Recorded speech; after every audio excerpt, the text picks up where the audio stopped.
하나님의 말씀 누가복음 24장입니다. 누가복음 24장 1절에서부터 12절까지 함께 읽겠습니다. 1절. 안식 후 첫날 새벽에 이 여자들이 그 준비한 향품을 가지고 무덤에 가서 돌이 무덤에서 굴려 옮겨진 것을 보고 들어가니 주 예수의 시체가 보이지 아니하더라. 이로 인하여 근심할 때에 문득 찬란한 옷을 입은 두 사람이 곁에 섰는지라. 여자들이 두려워 얼굴을 땅에 대니 두 사람이 이르되 어찌하여 살아있는 자를 죽은 자 가운데서 찾느냐. 여기 계시지 않고 살아나셨느니라. 갈릴리에 계실 때 너에게 어떻게 말씀하셨는지를 기억하라.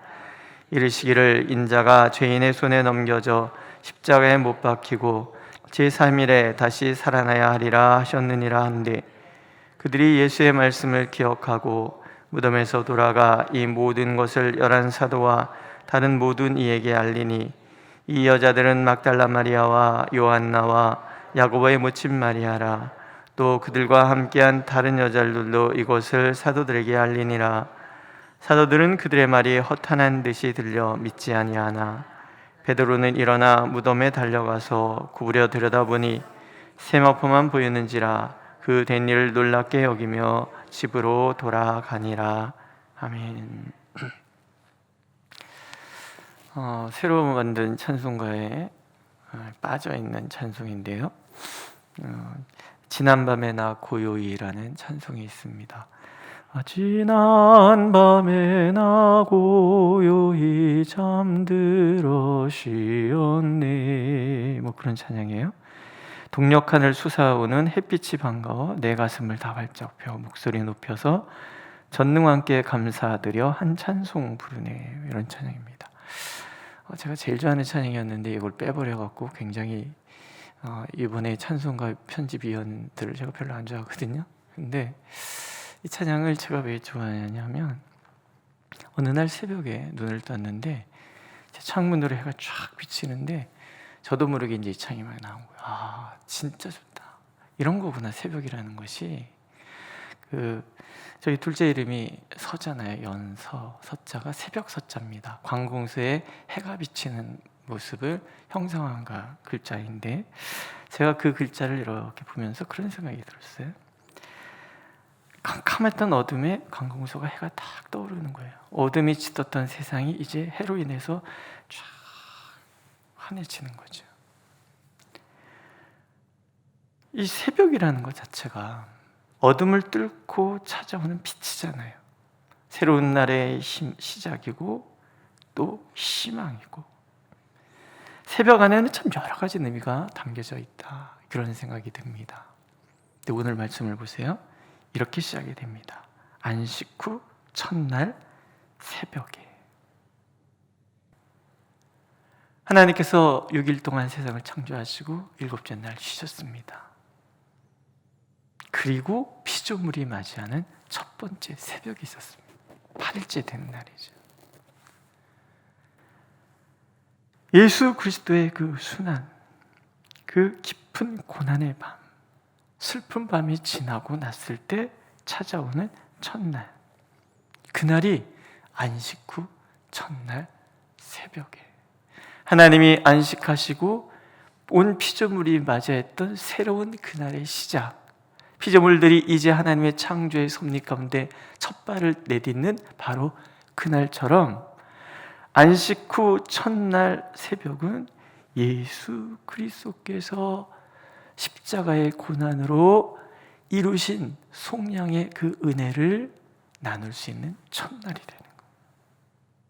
그날 하나님께서는 아무도 기대하지 않았던 놀라운 일을 준비하고 계시지요. 우리의 모든 슬픔과 아픔을 일순간에 날려버릴 아주 귀한 예수님의 부활의 날. 예수님의 무덤을 향하여 찾아가는 여인들은 그날을 처음 맞이하는 사람이 되는 거죠. 이날은 우리에게 여러 가지 의미를 줍니다. 첫 번째, 그날은 의심을 이기고 믿음으로 나가는 날이에요.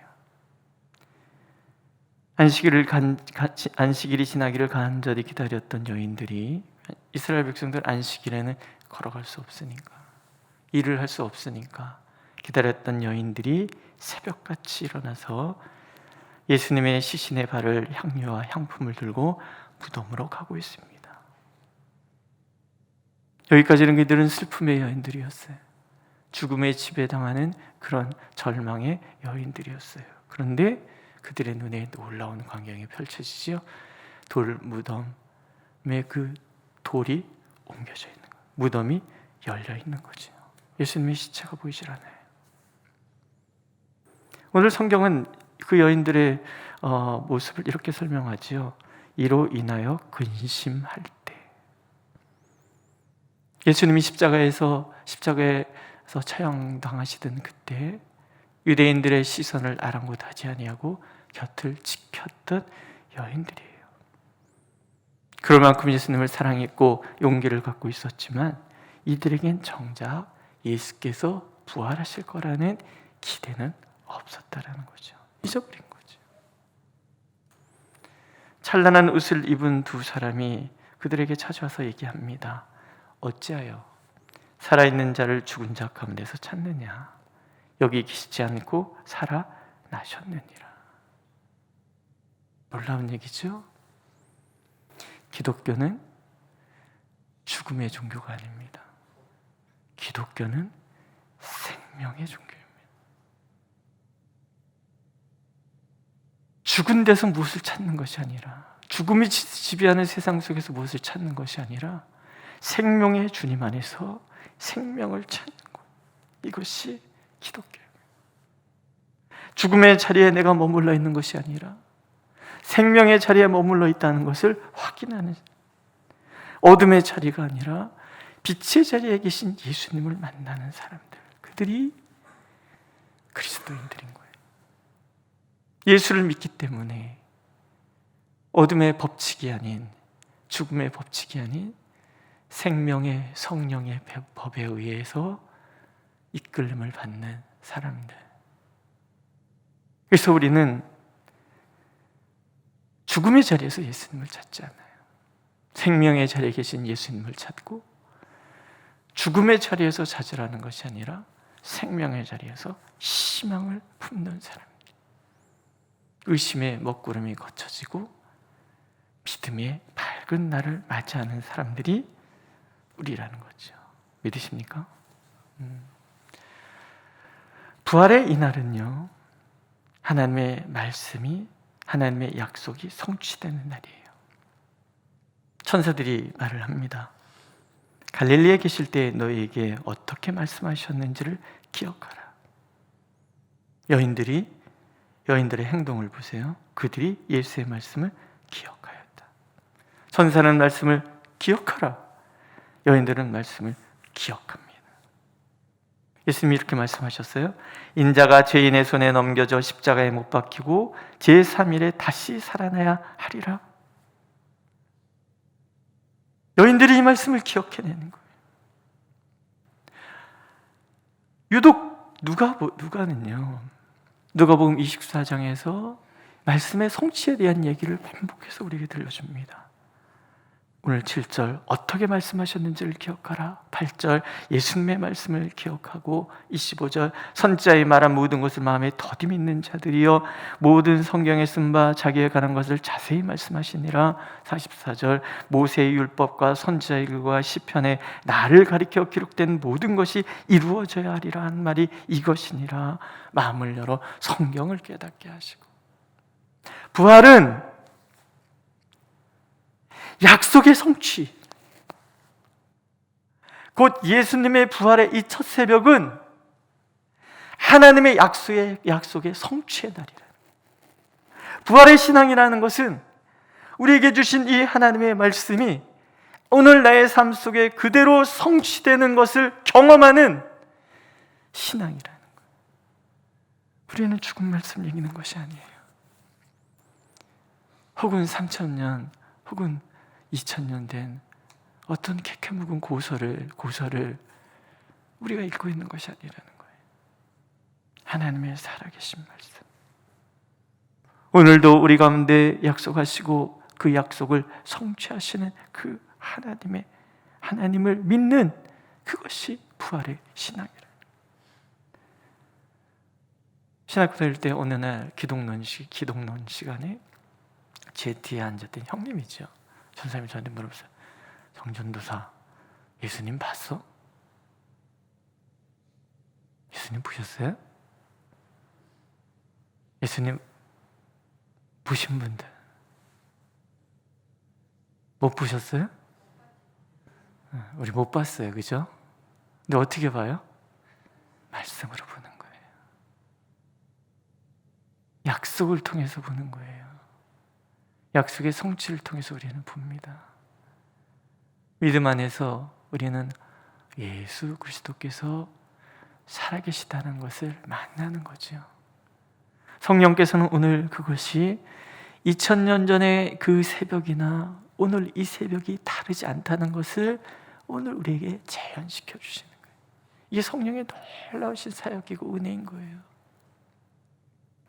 경험주의자들은 우리의 오감으로 경험해야지만 사실이라고 말을 해요. 그러나 믿음은 오감을 뛰어넘지요.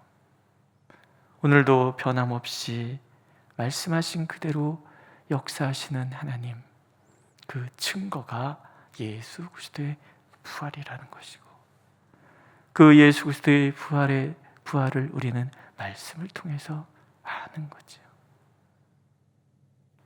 성령 하나님께서는 오늘도 우리가 하나님의 말씀에 설 때 이 말씀을 우리의 삶 가운데 재현해 주시겠다고 약속하고 계십니다.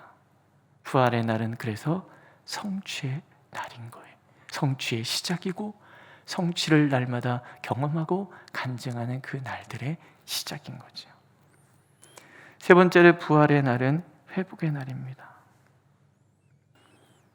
믿기지 않는 일이 벌어졌어요. 여인들이 달려가서 제자들에게 얘기를 합니다. 제자들이 그 말을 믿지 않습니다.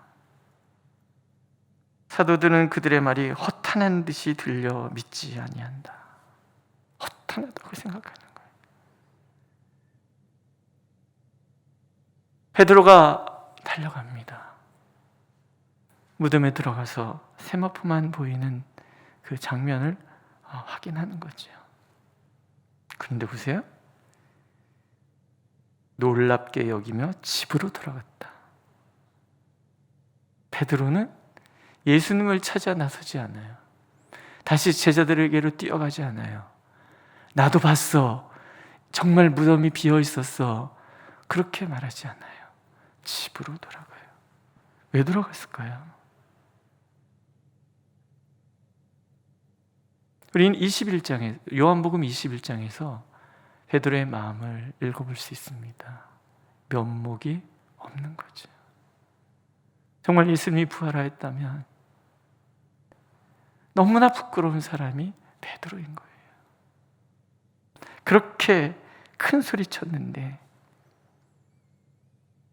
절대로 다른 사람들은 다 도망가도 나는 안 도망가겠다고, 다른 사람들은 다 부인해도 나는 아니라고 얘기했는데 한 번도 아니고 3번이나 부인했고 마지막 부인의 말을 한 순간에 예수님의 눈과 마주쳤잖아요. 우리 같으면 그러고 예수님 앞에 설 수 있을까요? 그냥 집으로 가야죠. 베드로가 집으로 그냥 가는 거예요. 십자가가 끝이었다면 베드로는 아마 그 좌절감 속에서 한 걸음도 못 나갔을 거예요. 그런데 예수님이 부활하십니다. 부활하셨습니다. 다 예수님 버리고 도망가고 예수님의 부활을 허탄한 것이라고 생각하는, 무슨 얘기예요? 그 무거운 죄책감에서 한 걸음도 나가지 못하는 그 제자들에게 희망이 되는 거예요. 십자가에서 우리의 연약감을 짊어지시는 거예요. 십자가에서 지배하는 죽음을 이겨주시는 거예요. 그들의 죄, 그들의 죄책감, 그들의 흔들리는 마음을 십자가에서 다 짊어져 주신 거예요.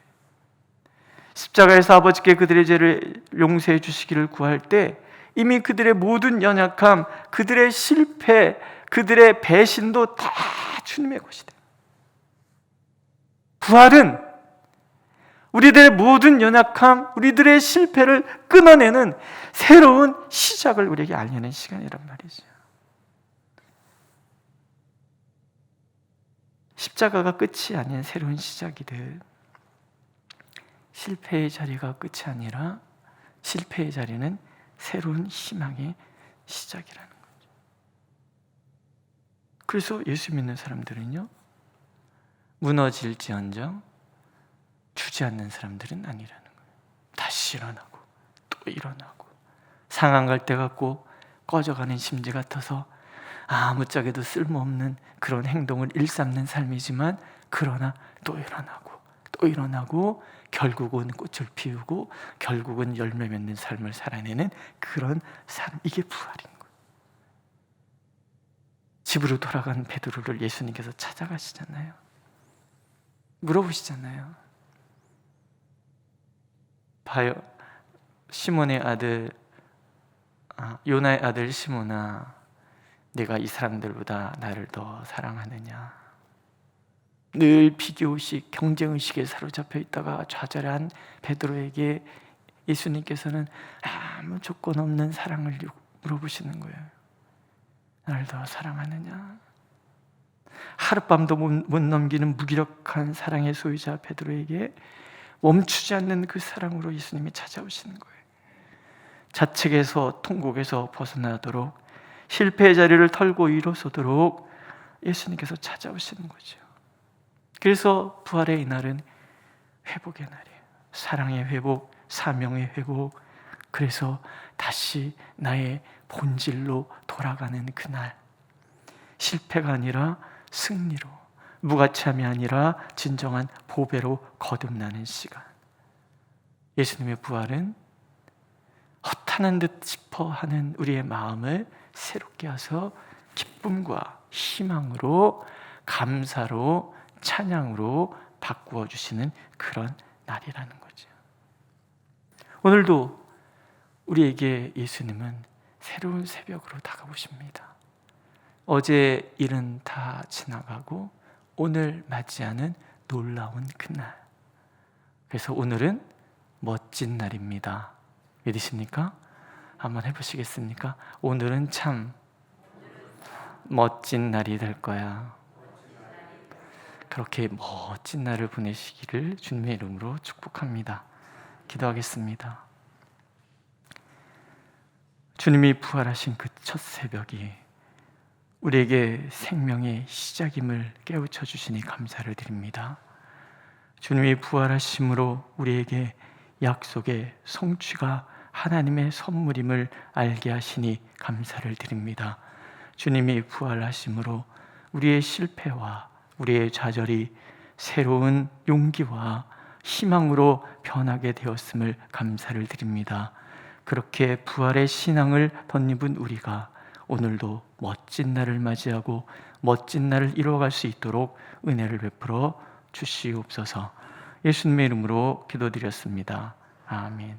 하늘에 계신 우리 아버지, 아버지의 이름을 거룩하게 하시며 아버지의 나라가 오게 하시며 아버지의 뜻이 하늘에서와 같이 땅에서도 이루어지게 하소서. 오늘 우리에게 일용할 양식을 주시고 우리가 우리에게 잘못한 사람을 용서하여 준 것 같이 우리 죄를 용서하여 주시고 우리를 시험에 빠지지 않게 하시고 악에서 구하소서. 나라와 권능과 영광이 영원히 아버지의 것입니다. 아멘.